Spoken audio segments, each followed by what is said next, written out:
ask, what was your all-time favorite episode? Number one. Yes. What? It was the first. Okay. Yeah.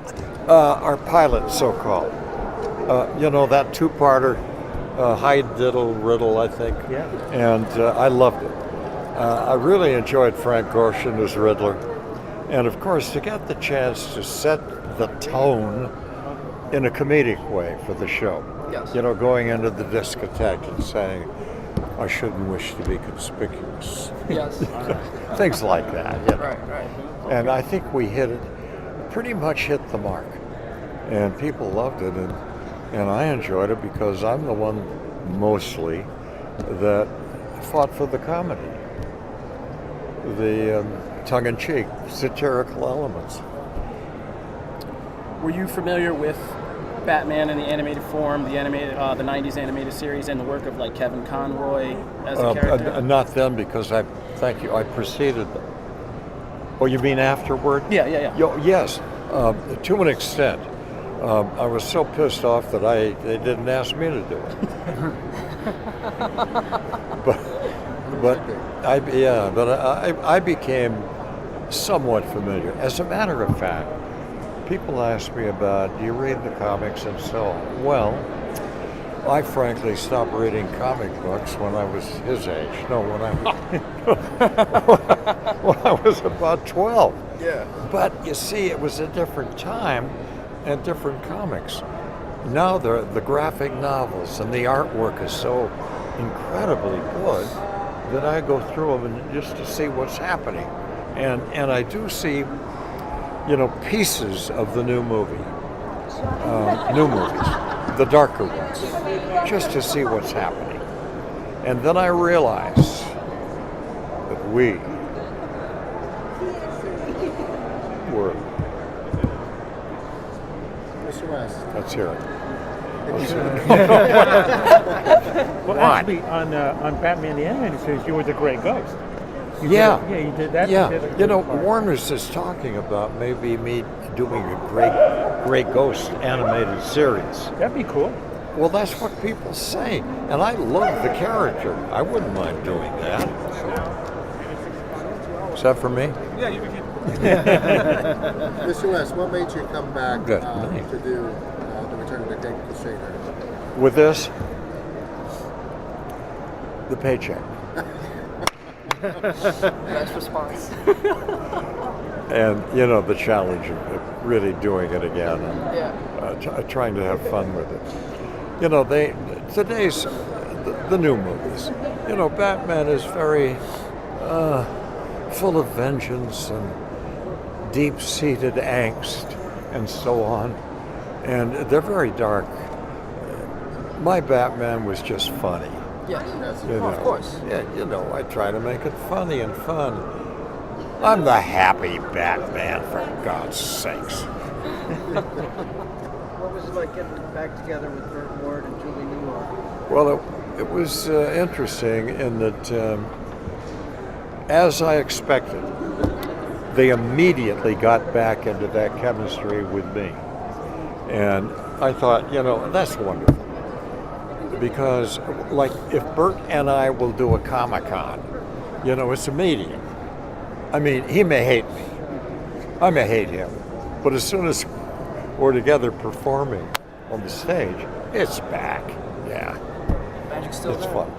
Not that we hate each other, but I'm saying, we're different ages, different lifestyles, and attitudes. But it's there. It's there. Am I boring you yet? No, you're not. Not at all. Okay. Do you have any advice for Will you future do me? Batman? Will you applaud when we finished? Of course. Oh, absolutely. I'm teasing Gary. Oh, yeah, definitely. He said it's the only time it's ever happened in a press run. Go on. Adam, go ahead. No, go ahead. Do you have advice for future Batman? Advice? Yeah. Yeah. Enough violence. And let the costume work for you. And put a little humor in it. Because I think it's about time to relieve that unrelenting kind of attitude of vengeance and I can't take it anymore. I'm going home and I'm going to suck my thumb. What was it like to recite like the dialogue you did in '66, like, you know, crossing the street and, you know, things like that Batman would correct Robin all the time? I loved it because it was funny. You know, nobody would talk like that really except Batman and the way he was. And I found it really funny. And so did he, and so did the audience. So it gave me a chance to play a more straight ahead Batman from moment to moment. And to give the kids little homilies, little ethical lessons, whatever, that they really picked up. Yeah, and most of them didn't become murderers, you know, rapists. Over the years, you've been to a lot of conventions and stuff like that. You've seen a lot of the fans. What have they asked you to repeat from the original series the most? To repeat?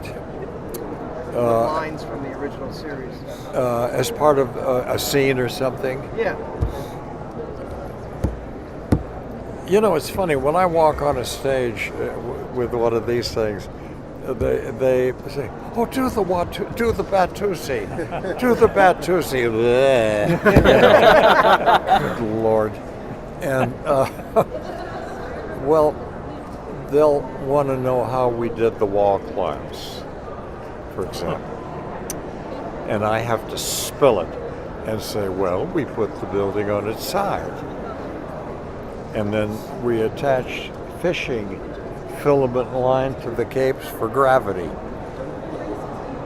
And somebody said, well, we can see that. And I said, that's okay. Let the audience see it. It's funny. Then the audience kind of knows, they think maybe. So that worked, yeah.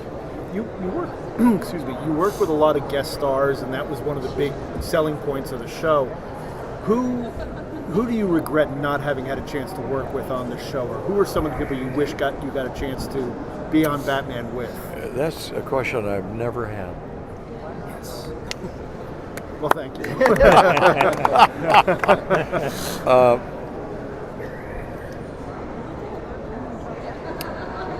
One day, Kim Novak called, my assistant, and said, do you think he would have lunch with me?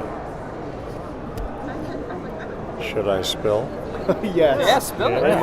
And so I put on my bathrobe over my costume, took off the cowl.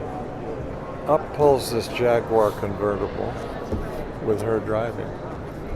And I said, oh my God, I'm the luckiest bat in the world.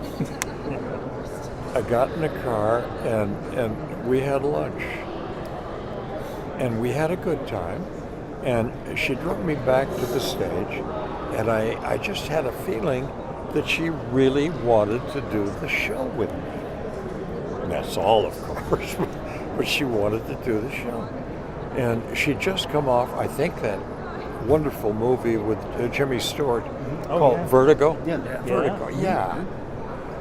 So I was quite impressed, and I would have loved to, you know, have worked with her, you know, as one of the characters.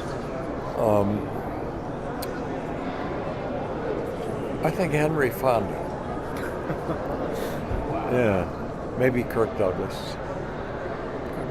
And if he'd been alive, Robert Donat. I don't know whether you remember the name Robert Donat. He was so good.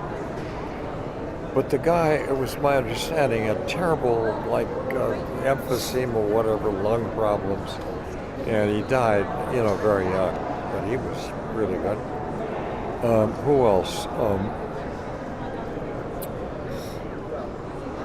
Maybe Louis B. Mayer.